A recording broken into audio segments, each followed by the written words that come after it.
오늘 우리에게 말씀을 전해주실 남기혁 박사님, 이제 그 두 교회가 같이 의논을 했기 때문에 어느 분이 오시는지 궁금하면 이렇게 검색을 해보셨을 것 같아요.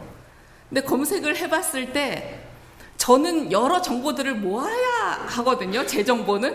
남기혁 박사님은 바로 나무 위키에 딱 뜹니다. 너무 유명하신 분이에요. 나무 위키에 소개된 바로는 대한민국의 사회개혁가, 주거 및 부동산 전문가, 이렇게 나옵니다. 소개가 사실은 필요하지 않지만 그래도 제가 조금만 더 부연 설명을 드리면, 저는 남기혁 박사님을 언제 주목하게 되었냐면, 우리도 아파트에 살아봤잖아요. 근데 보통 이제 아파트에 살면서 아파트에 사는 삶을 누리고 소비하고 이러고 끝나는데 책임지지 않거든요. 근데 남기혁 박사님이 아파트 민주주의를 실험해보기 위해서 4년 동안 민주 질서를 구축하는 역할을 스스로 감당하시기 위해서 이렇게 마을 아파트 회장, 이거를 하셔가지고 적폐 청산, 그러니까 아파트 하나에 적폐를 청산하는데도 너무 오래 걸리고 고소고발 당하고 이런 거예요. 그렇게 한 경험을 스스로 쓰셨습니다. 아파트 민주주의, 슬기로운 아파트 회장 분투기.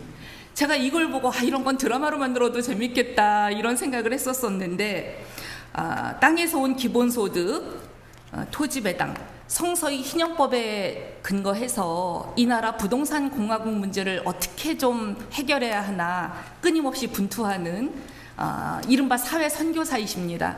다니시고 계시는 수원성교회의 당회에 해외 선교만 보낼 게 아니라 사회 선교도 해야 된다.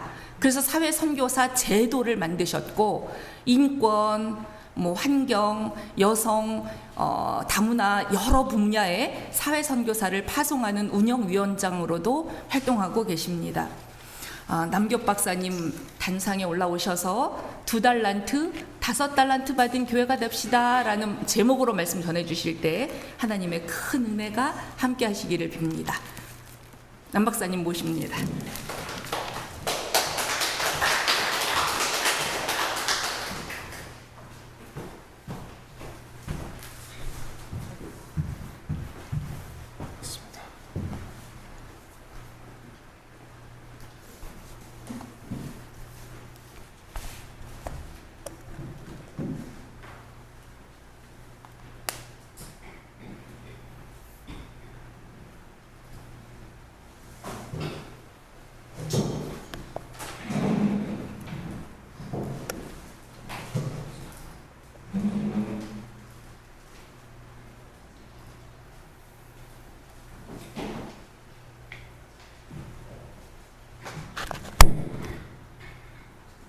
네, 방금 소개받은, 마이크 괜찮나요? 예, 소개받은 남기혁입니다. 제가 주로 하는 일이 토지 문제, 또 주택의 문제를 연구해서 그 해법을 제시하고 실행하려고 다양하게 노력을 하는 게 제가 하는 일이어서, 그런 쪽이라면 제가 이렇게 빨리 정리해서 강의도 이렇게 잘할 수 있는데, 설교는 굉장히 어렵고 부담스럽더라고요. 우리 구미정 목사님에게 설교 본문을 보내고 금요일 날 저녁부터 설교 준비를 시작해서 오늘 아침까지, 어제 저녁에는 제가 매주마다 주말마다 다니는 촛불 집회가 있는데 거기 가서 밤 11시 반에 집에 들어와서 새벽 3시까지 설교 준비하다가 아침에 또 일어나서 하고 그랬습니다.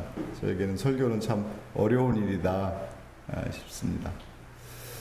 오늘 본문은 마태복음 25장 달란트 비유의 이 말씀은 많은 사람들이 알고 있는 본문입니다. 하나님이 모든 사람에게 그에 맞는 재능을 주셨으니 최선을 다해야 한다. 교회 생활 열심히 하고 기도 열심히 하고 헌금 열심히 하면 전도 열심히 하면 나중에 예수님께서 잘하였도다. 착하고 충성된 종아, 내가 적은 일에 충성하였음에 내가 많은 것을 내게 맡기리니 내 주인의 즐거움에 참여할지어다. 이런 칭찬을 들을 수 있다. 이런 설교와 해석을 우리는 수도 없이 많이 들었을 겁니다. 오늘은 다른 접근, 다른 해석을 해보려고 합니다. 마태복음 25장 바로 앞에는 몇 장이 있을까요? 24장. 네, 맞습니다. 아유, 잘 맞추셨습니다. 24장이 있습니다. 24장과 25장은 종말에 대한 설교입니다. 예수님의 24장에 나오는 종말은 AD 70년 예루살렘 성전이 실제 멸망에 대한 예언도 있고 세계 종말에 대한 내용이 혼합되어 있습니다. 그래서 해석하기가 무척 어려운 것 같습니다. 첫 번째로 예루살렘 멸망에 관한 말씀이 여기에 있습니다. 24장 15절에서 16절에 보면 우리가 잘 아는 말씀입니다. 그러므로 너희가 선지자 다니엘이 말한 바 멸망에 가증한 것이 거룩한 곳에 선 것을 보거든, 가로치고 읽는 자는 깨달을진저, 성경은 이런 식으로도 표현합니다. 그때 유대에 있는 자들은 산으로 도망할지어다 라고 되어 있습니다. BC, 그러니까 예수님이 오시기 전 168년 시리아가 예루살렘을 점령하고 성전에 제우스 신상을 세웠던 사건처럼 예루살렘이 로마에 멸망하기 전에도 황제가 그의 동상을 성전에 세우려고 시도했고, 실제 멸망 후에는 황제 디도의 동상이 세워졌는데 바로 그 말씀을, 그 현상을 예고한 말씀이라고 할 수 있겠습니다. 또 이렇게 말씀하고 있죠. 유대에 있는 자들은 산으로 도망할지어다 이렇게 하고 있는데, 이거는 전쟁의 징조가 나면 집에 남아있거나 성전으로 피신하지 말고 산으로 피하여 화를 당하지 말라, 이런 말씀입니다.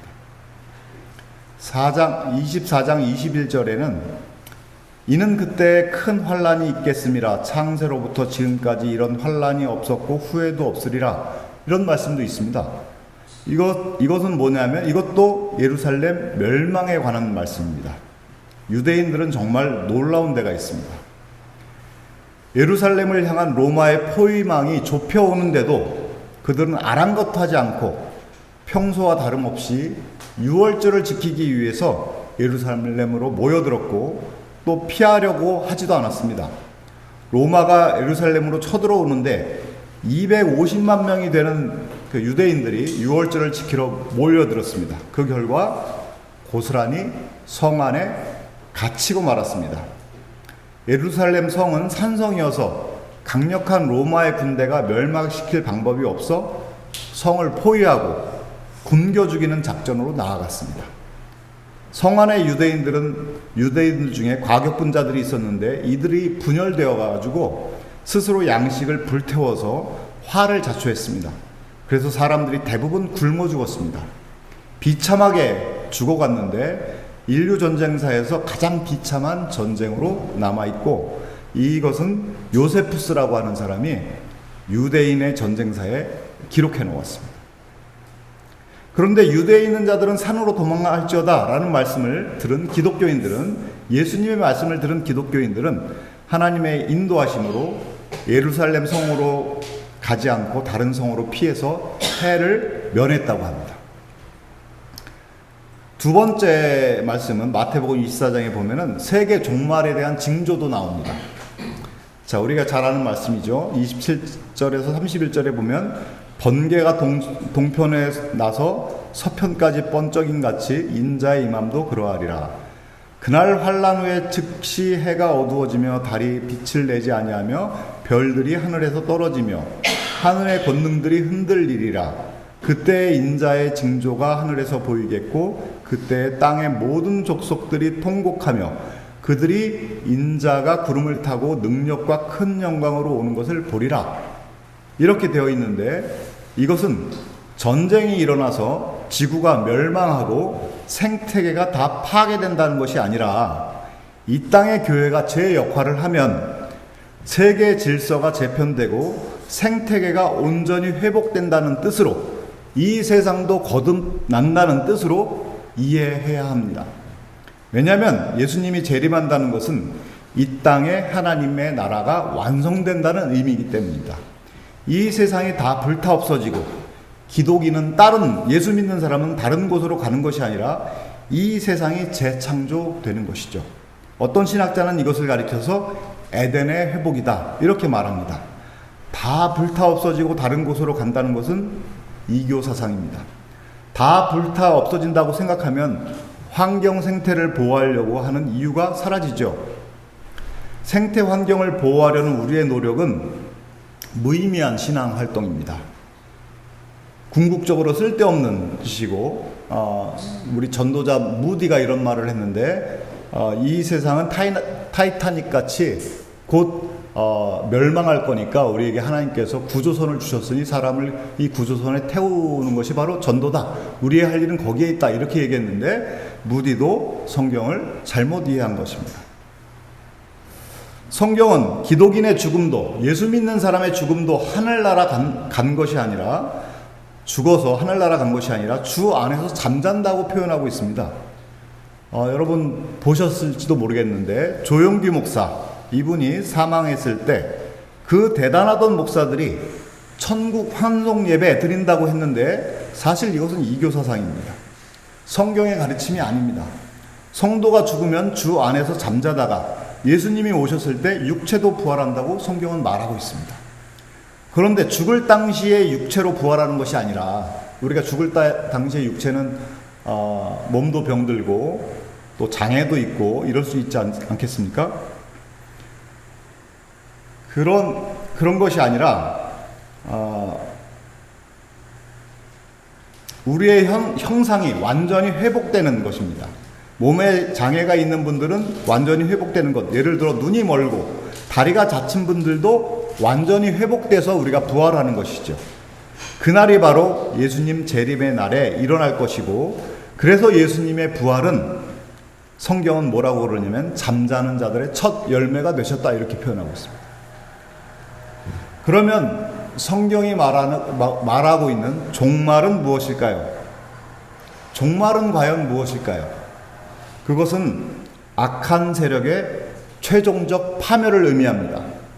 거듭 말하지만 하나님이 창조하신 지구가 불타 없어지는 것이 종말이 아닙니다. 그렇게 되면 하나님은 방화범이 됩니다. 종말은 하나님 나라의 완성을 말하는 것입니다. 그런데 완성이라고 하면 우리 기독인의 노력을 통해 하나님 나라가 어느 정도 이루어져야 하지 않을까요? 그래야 완성이라는 단어를 쓸 수 있지 않을까요? 그래야 예수님의 재림을 완성이라고 할 수 있지 않을까요? 그러니까 이 세계가 우리 예수 믿는 사람들의 노력으로 하나님 나라의 모습으로 변화되다가 예수님이 오셔서 완성한다고 그렇게 해석해야 하지 않을까요? 저는 그렇게 봐야 한다고 생각합니다. 예수님은 하나님이 자신을 보내신 것처럼 우리를 세상에 보낸다고 하셨습니다. 우리에게 하나님 나라를 구하라고 하셨습니다. 안 되는데 구하라고 하신 게 아니라, 하나님 나라를 구할 수 없는데 구하라고 하신 게 아니라, 우리가 정말 하나님 나라를 구하려고 하면 도와주시겠다고 하셨습니다. 구하라, 찾으라, 두드리라 이렇게 말씀하신 것입니다. 그러니까 지금 우리의 당면 과제, 이 세계의 당면 과제는 인류 대멸종인데요. 우리 코로나 이후로 더 그런 생각을 많이 하게 됐는데, 이것은 종말이 아니라 성경적 종말론에 역행하는 것입니다. 인류 대멸종을 예수님이 오실 때가 가까웠다고 해석하는 것은 성경에 대한 오독입니다. 여기서 우리가 복음화, 제가 20대 때 예수님을 믿고 민족 복음화, 세계 복음화 이런 얘기를 너무 많이 듣고 그렇게 나도 해야겠다 열심히 살았는데, 복음화가 과연 뭔가, 이 복음화의 의미를 생각해 볼 필요가 있습니다. 우리가 말하는 복음화는 뭘까요? 그것은 하나님의 통치가 이루어지는 것이 바로 복음화입니다. 그런데 이런 관점에서 보면 오늘날 한국 사회는 미전도 종족이라고 할 것입니다.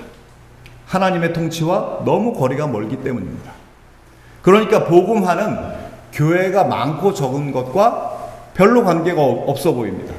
하나님의 통치는 불평등이 현저하게 줄어들고 생계에 시달리는 사람이 줄어들고 생태 환경이 보존되고 문화가 꽃피우고 한반도의 평화가 점점 깃드는 것이 바로 복음화죠. 그렇게 되는 것이 하나님의 통치가 이루어지는 것 아니겠습니까? 하나님의 통치란 하나님의 법이 실현되는 것입니다. 그럼 하나님의 법에 대해서 좀 더 이야기를 나눠보겠습니다.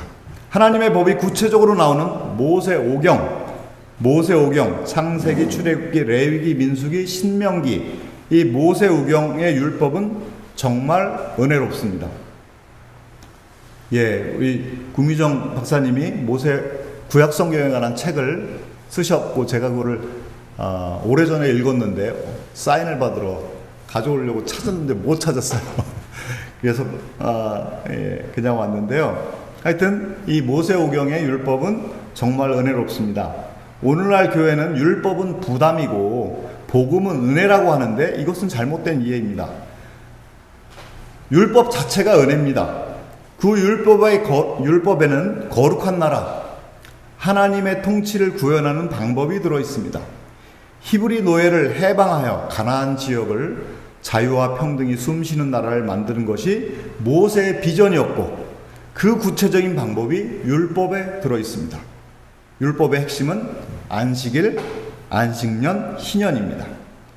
일주일에 하루씩 종과 가축을 쉬게 하는 안식일, 생계형 부채에 시달려도 7년에 한 번씩 돌아오는 안식년이 되면 빚을 완전히 탕감받고 노예 노동에 시달렸던 종도 해방이 됩니다. 노예를 해방하면서 충분하게 먹을 것을 줘서 보내라고 성경은 말하고 있습니다. 가세가 기울어서 땅과 집을 팔아도 최장 50년이 되면, 즉 희년이 되면 돌려받을 수 있는 제도가 바로 희년입니다. 그러니까 안식년과 희년이 되면 농사도 짓지 않습니다. 휴경입니다. 희년은 인간과 자연의 관계, 사람의 관계가 완전히 회복되는 것을 말하고 있습니다. 이스라엘이 가나안에 만들려고 한 나라가 바로 이런 나라이고 이것을 가리켜 구약은 거룩한 나라라고 불렀습니다. 누가 누구에게 지배당하고 착취받는 나라가 아니죠. 당당한 자유인, 까닭이 자기에게서 나오는 자유인이 평등하게 어울려 사는 나라, 그런 나라가 거룩한 나라고 그런 나라를 만들 수 있는 방법이 바로 율법입니다. 고대에서 이런 나라가 있었습니까?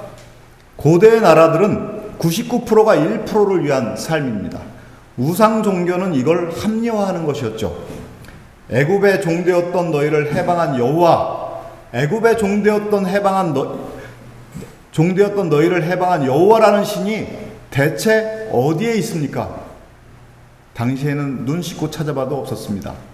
잘 살고 못 살고 종으로 태어나고 왕으로 태어난 건 다 신이 정해준 것이야, 팔자야, 이렇게 우상 종교는 말했습니다. 근데 그거를 여호와, 야훼 신앙은 전면적으로 거부한 것입니다. 하나님은 완전히 달랐습니다. 그래서 10계명 제1계명이 나 외에 다른 신을 섬기지 말라, 이렇게 한 것입니다. 다른 신을 섬기면 비참한 노예 생활로 돌아가니까 그렇게 말씀하신 것이죠. 제1계명은 그러니까 배타적인 신관을 말하는 것이 아닙니다. 비참한 노예 생활로 돌아가지 말라는 간곡한 하나님의 호소입니다. 하나님은 노예에서 해방된 이스라엘을 거룩한 나라로 만들어 온 열방이 이스라엘을 본받아 복을 누리게 하는 선교 전략을 세우신 것입니다. 아브라함을 택하시고 한 민족 이스라엘을 만드시고 복을 주신 이유가 바로 이것입니다. 그런데 이런 율법을 받은 이스라엘은 희년은 말할 것도 없고 안식년도 제대로 지키지 않았습니다. 7년에 한 번씩 돌아오는 안식년이 오면 노예를 해방하고 빚을 완전히 탕감해 줘야 하는데 왕조 시대로 들어오면서 지키지 못했습니다. 그래서 예언자들은 안식년을 뜻을 정확히 해주기 위해서 면제년이라고 불렀습니다. 빚을 면제해주고 종살이도 면제해줘야 한다는 것이죠. 그냥 막연하게 1년 쉬는 것이 아니라 역대하 36장에 보면 바벨론 포로로 유다가 70년을 살 것인데 이것은 안식년을 안 지킨 횟수, 그러니까 70번을 안식년을 안 지켰다는 것이죠. 70번 안 지켰으니까 숫자로 말하면 490년이 되겠습니다. 한 500년을 안 지킨 겁니다. 다윗 이후부터 안 지킨 것으로 보면 되겠습니다. 다윗도 안 지킨 것이죠. 희년을 지키지 않으면, 땅과 집을 원래의 소유자에게 돌려주지 않으면 땅은 어떻게 되겠습니까? 원래 이스라엘 사람들은 가나안에 들어갔을 때 각 지파별로 또 가족별로 땅과 집을 다 분배받았습니다. 그리고 땅과 집을 영원히 팔지 말라고 했습니다. 땅을 영영히 팔지 말라, 이렇게 하나님께서 말씀하셨는데, 한시적인 매매는 가능하겠습니다. 그러나 매매를 했다 하더라도 50년이 되면 돌려받을 수 있고, 그 전이라도 내가 열심히 해서 되찾아올 수도 있고, 아니면 친척이 대신 되찾아 줄 의무가 있었습니다. 그것을 무르기 제도라고 불렀습니다. 그런데 희년이 돼도 땅을 안 돌려줘요. 그러면 어떻게 될까요? 땅을 소수가 독차지하게 되죠. 땅이 없는 사람들의 자녀들, 딸은, 특히 여성들은 땅 많은 사람들의 첩이 되고 성적으로 유린당하게 됩니다. 선지자 이사야는 당대의 상황을 다음과 같이 말하고 있습니다. 가옥에 가옥을 이으며 전토에 전토를 더하여 빈틈이 없도록 하고, 이 땅 가운데서 홀로 거하려고 하는 자들은 화 있을진저. 집을 많이 소유한 사람, 땅을 많이 소유한 사람들은 화 있을진저, 이렇게 말하고 있어요. 그러면 이스라엘은 신앙생활은 안 했느냐? 열심히 했습니다. 너무 열심히 했습니다. 이스라엘은 우상을 섬기는 이방 나라처럼 큰 성전을 지어놓고 열과 성을 다해서 제사 열심히 지내는 것으로 신앙생활을 했습니다. 제사를 오전에도 드리고 오후에도 드리고 정성을 다했습니다. 그렇게 열과 성을 다하면 하나님이 자신이 원하는 것을 들어주실 것이라고 생각한 겁니다. 제가 멈춰야 되나요? 계속 할까요? 여호와를 섬긴다고 말하지만 실제로는 우상을 섬기는 것과 똑같은 것이죠. 그래서 선지자들이 나타나 그것은 바알을 섬기는 것이다. 율법의 정신, 안식일, 안식년, 희년의 정신으로 돌아오라고 그렇게 권면했습니다. 동물을 바치는 것이 제사가 아니라 말씀을 실천하는 것이 진정한 제사라고 끊임없이 외쳤지만 그들은 듣지 않았습니다. 그래서 북이스라엘이 아수르에 130년이 지나고 남유다는 바벨론에게 망하고 말았습니다. 그냥 망한 것이 아니라 발가벗겨져서 포승줄에 묶여 포로로 끌려갔습니다. 바벨론으로 끌려가서 그들은 고민하고 논쟁했을 겁니다. 하나님 다윗 왕조를 영원히 지켜준다고 했는데 우리가 어떻게 망할 수 있지? 이게 어떻게 망할 수가 있는 거지? 망한 이유가 뭔가 하고 그들은 토론하고 논쟁했을 겁니다. 두 가지로 압축해 볼 수가 있습니다. 하나는 우리가 망한 것은 바벨론보다 국력이 약했기 때문이야. 즉 국력 부정론이고, 또 하나는 아니야. 우리가 율법을 준수하지 않아서 망했다. 율법 불순종론, 이 두 가지가 국력 부정론, 율법 불순종론이 팽팽하게 맞섰을 것입니다. 여러분 어떻습니까? 국력이 약해서 망했다는 것이 합리적으로 보이지 않습니까? 그러나 포로기에서 활동한 예언자들, 에레미야의 제자들로 보이는 이들은 율법 불순종론이 맞다고 주장합니다. 율법 불순종이 누적이 되고 그것을 지적하는 선지자들의 외침도 외면하니까 하나님이 바벨론을 들어서 결국 징계하신 것이라고 주장하는 것입니다. 그 근거를 신명기에서 찾아냅니다. 이제 예수님의 사역으로 돌아와서 생각해 보겠습니다. 예수님은 구약의 율법을 폐하러 온 것이 아니라 완성하러 오셨다고 말씀하셨습니다. 누가복음 4장 18절로 19절에 희년을 선포하고 성취하러 왔다고 말씀하셨습니다. 이렇게 되어 있습니다. 주의 성령이 내게 임하셨으니 이는 가난한 자에게 복음을 전하게 하시려고 내게 기름을 부으시고 나를 보내사 포로된 자에게 자유를, 눈먼 자에게 다시 보게 함을 전파하며 눌린 자를 자유롭게 하고 주의 은혜의 해 희년을 전파하게 하게 하려 하심이라 하였더라. 예수님은 반희년지도에 눌린 사람, 가난한 사람, 눈먼 사람에게 자유와 해방을 선포하러 오셨다고 말씀하셨습니다. 이 말씀은 예수님의 고향 나사렛에서 하신 말씀입니다. 나사렛은 갈릴리 지역의 작은 마을이었습니다. 갈릴리는 소장농들이 사는 곳입니다. 지주들은 어디 사냐면 예루살렘에 살고 있었죠. 가난하니까 가난한 사람들은 정신적으로 힘들죠. 또 눌려 있죠. 아픈 사람들이 많습니다. 병자들도 많습니다. 또 옥에 갇히기도 합니다. 그런데 그 당시에 유대인들의 관점으로 보면 가난하고 병들고 아픈 사람들, 포로된 사람들은 다 죄인들입니다. 왜냐하면 그것은 죄 지은 결과이기 때문입니다. 그렇게 해석했습니다. 가난한 사람들은 다 죄를 졌기 때문에, 복음서에 그런 본문들이 나오잖아요. 저 사람은 아픈데, 아버지가 날 때부터 병자였는데, 아버지가 죄를 지은 거냐, 본인이 죄 지은 거냐, 이런 식으로 물어보는 거는 모든 잘못된 일, 그런 것은 다 죄의 결과라고 설명한 겁니다. 그런데 그런 사람에게 자유를 선포하겠다고 예수님을 말씀하신 것입니다. 놀라운 말씀이죠. 당대 신학 이론을 전면 거부하신 것입니다. 근데 이 누가복음 4장에 나오는 예수님의 나사렛 선포는 다른 성경 복음서에 보면은 예수님 사역 중반에 나옵니다. 그러면 누가는 왜 예수님의 희년 선포를 예수님 공생의 시작에 배치해 놓았을까요?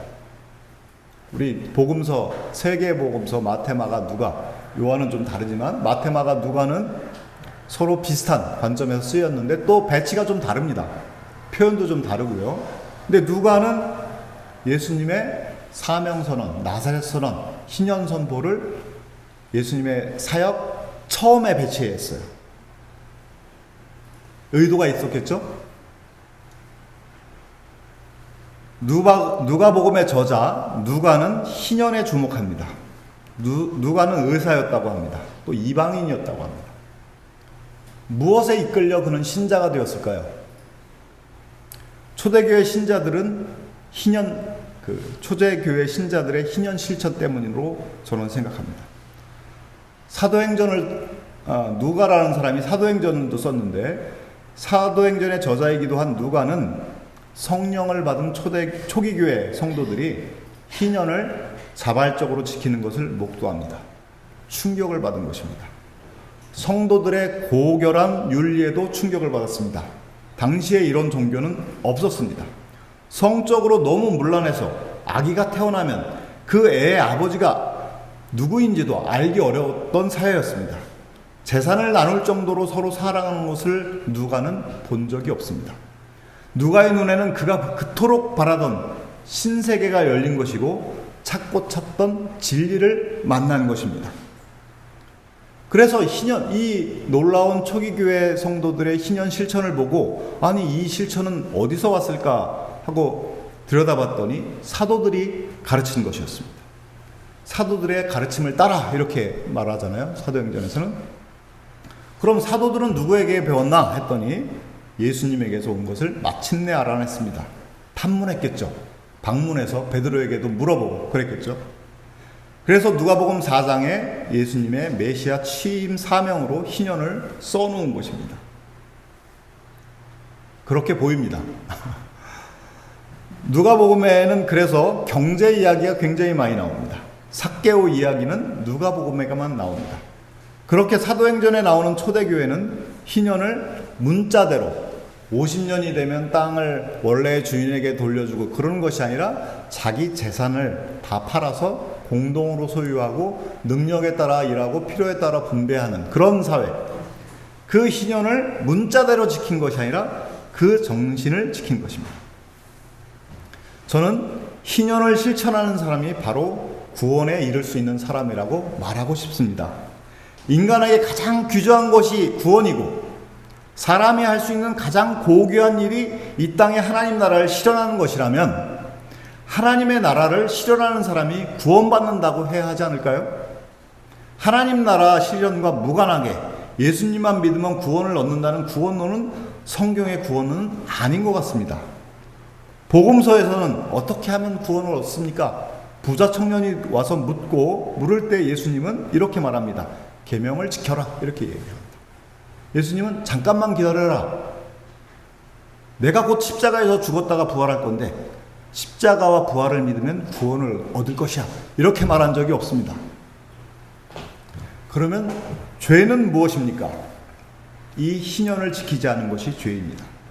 다른 사람에게 피해를 주는 것이 죄가 아니라, 그것만 죄가 아니라 이 희년을 지키지 않고 남이야 어떻게 되든 나만 잘 살면 된다, 환경이야 파괴되든 말든 누리면 된다, 그런 삶의 방식이 바로 죄라는 것입니다. 그 죄를 대신해서 예수님이 돌아가신 것이죠. 그러므로 우리가 희년을 따라 살지 않는 것을 회개했다면 희년을 실천해야만 되는 것입니다. 그래야 구원을 받을 수 있습니다. 나더러 주여 주여 하는 자마다 천국에 들어갈 것이 아니라 내 아버지의 뜻대로 행하는 자라야 구원을 받을 수 있다고 한 예수님의 말씀을 기억해야 합니다. 내 아버지의 뜻이 무엇인가요? 바로 희년 실천이죠. 예수님은 교회를 통해서 하나님 나라의 통치를 이루어가려고 하시는데 그것이 언제 이루어질지 모르니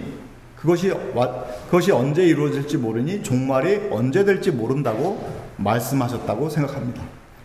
말씀이 교회에 구현되고 나아가 각 나라와 나라 간에 피조세계 전체에 실현되는 역사가 어느 정도 일어날 때 그때의 종말이 오는 것이다, 그렇게 해석해야 한다고 생각합니다. 이런 관점에서 오늘 본문 25장, 마태복음 25장 달란트 비유를 읽어야 한다고 생각합니다. 이제 다시 본문으로 돌아왔습니다. 먼 여행을 거쳐서 한 달란트 받은 사람이 나오는데요. 한 달란트는 여기서 보면 제가 찾아보니까 장정 한 사람이 먼 거리를 지고 갈 수 있는 무게인데 대략 30kg이라고 합니다. 금 한 달란트라고 하니까 엄청난 금액이죠. 5달란트, 2달란트, 1달란트 를 받았다고 하는데요. 여기서 1달란트 맡은 종은 누구냐면 유대교를 가르칩니다. 유대교. 제가 이 본문을 택하면서 아마 저 본문으로 경제를 얘기하려고 하나 보다, 이렇게 생각을 하셨을지도 모르겠습니다. 그게 아니고 제가 말씀드리려고 하는 건 1달란트 받은 사람은 유대교인들을 지금 예수님이 책망하고 있는 중인데요. 오늘날 교회도 여기에 해당된다고 봅니다. 당시 유대교는 물려받은 전통, 정통신앙을 그대로 간직하는 데만 관심을 두고 있습니다. 그들이 만들어 놓은 법은 대부분 금지 법령이었습니다. 안식일은 하지 말아야 할 노동에 대한 규정이었고, 노동을 하지 마라, 바늘도 꽂고 다니지 마라, 정결례법도 시체, 이방인들과 접촉을 금지하라는 거였고, 하라는 규정은 유향과 채소의 11조, 제사, 식사할 때 손 씻기 등의 규정에 불과했습니다. 적극적으로 율법의 정신을, 희년의 정신을 실현하기 위한 실천 규정은 찾아볼 수가 없습니다. 율법이 말하는 바가 무엇인지를 묻지를 않은 것이죠. 그러나 초대교회는 달랐습니다. 2달란트 받은 자, 5달란트 받은 자가 바로 초대교회를 말합니다. 이들은 안식일, 안식년, 희년의 정신을 새롭게 해석해서 적극적으로 실천합니다. 안식일, 안식년, 희년의 조문에 매이지 않고 그 정신을 지켜나갑니다. 안식일, 안식년, 희년의 정신은 상호 돌봄 공동체입니다. 재산을 공유하고 먹을 것을 나눠 먹습니다. 어떤 이들은, 학자들이 주로 그렇게 말씀하시던데요. 예수님이 그때 이렇게 초기 교회 사람들이 놀랍게 재산을 공유하고 그런 이유는 예수님이 곧 오실 것 같다고 생각해서 어차피 예수님 오시면 다 끝나는데 내가 지금 재산 나눠야겠다, 이렇게 포기했다고 하는데 그건 잘 모르겠고, 제가 보기엔 실제와 맞지 않는 것 같아요. 왜냐하면 250년 동안 내내, 박해 시대 내내 이렇게 교인들이 실천했기 때문입니다. 그런데 더 놀라운 것은 이 초기 교회의 놀라운 실천으로 인해서 큰 성 바벨론, 로마가 붕괴하게 됩니다. 그것이 바로 요한계시록입니다. 요한계시록은 인류의 멸망에 관한 예언의 책이 아니라 박해 시대의 성도들이 어떻게 신앙생활을 해나가야 할지, 손해를 보더라도 목숨의 위협이 와도 말씀을 지켜야 한다고 했고, 우리가 그렇게 실천하면 로마가 붕괴할 것이다 라고 하는 관한 책입니다. 그러면 오늘날 2달란트, 5달란트 받은 교회가 되려면 어떻게 해야 할까요? 율법의 정신을 깊이 있게 이해해야 합니다. 제일 먼저는 이 책을 읽는 것입니다. 제가 다른 분들하고 쓴 희년에 관련된 책입니다. 저도 저자로 들어갔고, 김근주, 김덕영, 김유준, 김윤상, 김혜건, 남기엽, 신현우, 이성영, 장성길, 조성찬 썼는데, 이 책을 읽는 것입니다. 희년이 이런 내용이구나 라고 하는 것을 일단 이해를 해야 되겠죠. 하나님의 말씀이 어떤지를. 예수님이 이 땅에 오셔서 실현하려고 하는 하나님의 나라가 무엇인지에 대한 이해, 그리고 교회가 무엇을 해야 하는지에 대한 내용이 바로 여기에 담겨 있습니다. 또 그것을 오늘날 한국 사회에 어떻게 적용시킬 것인지를 다루는 책도 읽어야 합니다. 그것은 이 책에 있습니다. 이것도 저희 연구소에서 나온 책입니다. 땅에서 온 기본소득 토지배당. 토지배당은 땅을 그냥 막 나눠줄 것 같은데 그런 게 아니고, 토지에서 세금을 걷어서 모두에게 똑같이 나눠줘야 된다. 왜냐하면 토지에 대한 권리는 이 피조세계, 이 천연물에 대한 권리는 모두가 똑같이 누려야 된다. 그게 바로 성경의 정신이니까. 그렇게 되면 불평등도 줄어들고 생태환경도 보존되고 더 나은 사회가 가능하다라고 하는 내용입니다. 여기에는 성경 한 구절도 쓰여 있지 않지만 성경의 정신으로 가득 차 있습니다.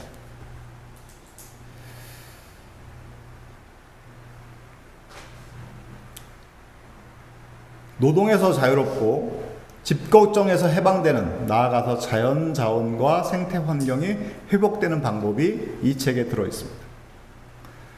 세계 복음화는 이 희년의 정신이 온 세계에 실천되는 것을 말합니다. 미 전도 동족에게 가서 사형리 읽어주는 것이 복음화가 아닙니다. 모든 사람이 실질적으로 자유롭게 해주고, 경제적, 정신적 예속 상태에서 해방되고, 국가 간의 전쟁을 종식시키고, 피조물의 탄식 소리에 응답하는 것이 바로 복음화예요. 그런데 우리에겐 의문이 하나 있습니다. 희년을 이해한다고 교회가 교회 형편에 맞는 상호 돌봄 공동체가 된다고, 평화를 위해 일한다고, 부정의에 저항한다고 희년이 하나님 나라가 임할 수 있나 하는 생각을 할 것입니다. 이렇게 보잘것없는 우리가, 이렇게 소수가 모여있는 우리가 무슨 힘이 있다고 그런 역사를 만들 수 있나? 우리 스스로가 우리를 볼 때도 그렇게 생각하는 경우가 너무 많습니다. 그러나 이것은 우리만 그렇게 생각한 것이 아닙니다.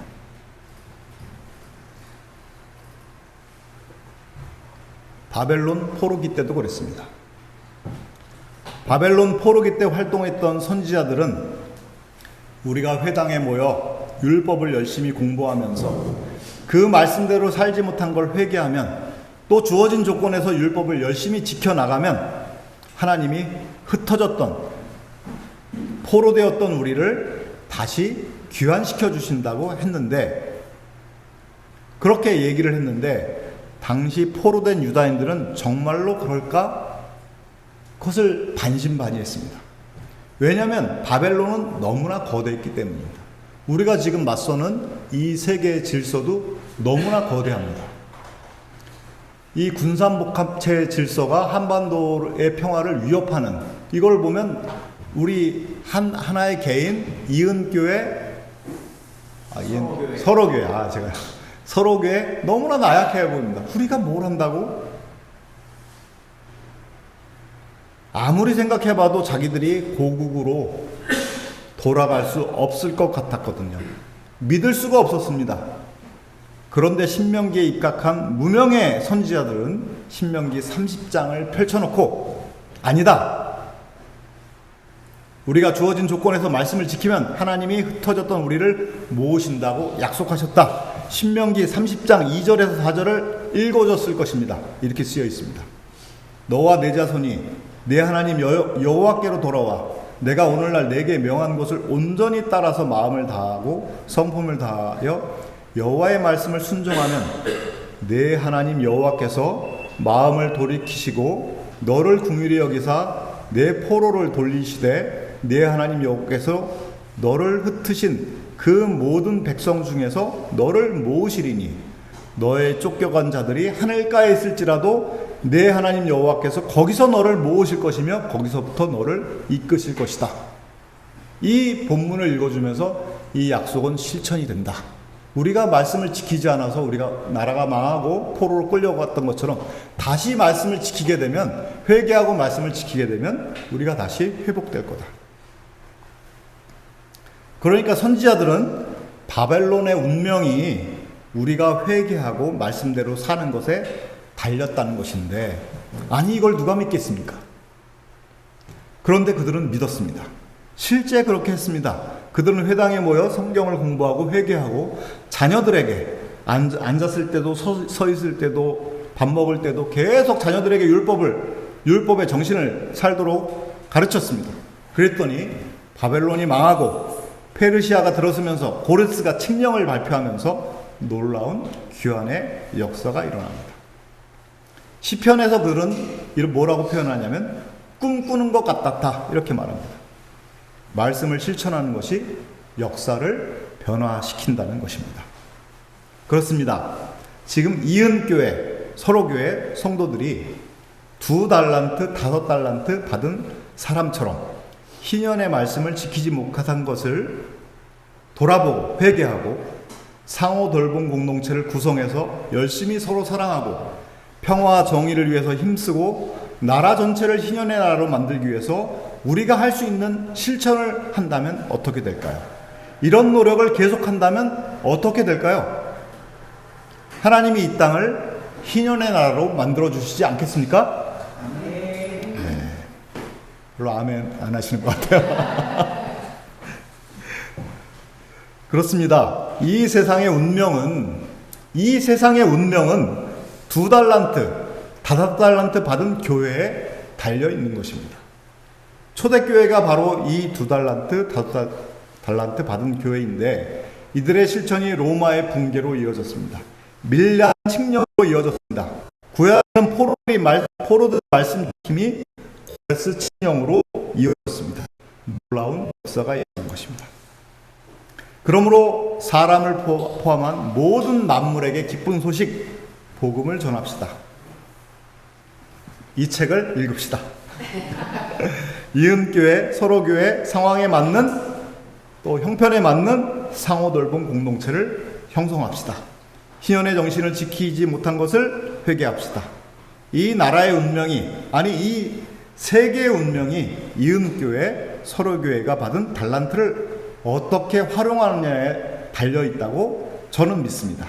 여러분도 그렇게 믿으시죠? 별로 아멘을 응답을 안 하시네요. 그렇게 믿으셔야 합니다. 믿음은 관념적 동의가 아니라 바라는 것들의 실상이라고 말했습니다. 제 메시지는 여기서 마치겠습니다. 혹시 질문 있으면. 너무 시간이 많이 됐나요? 12시 5분이네. 질문 없으세요? 하겠습니다. 예, 식사하면서. 예, 알겠습니다. 제가 기도하고 그럼 마치겠습니다. 사랑의 하나님, 이은교회와 서로교회 공동체를 축복해 주십시오. 희년의 정신을 실천하는 교회가 되게 해 주십시오. 서로 뜨겁게 사랑하게 해 주십시오. 예수님의 이름으로 기도드렸습니다. 아멘.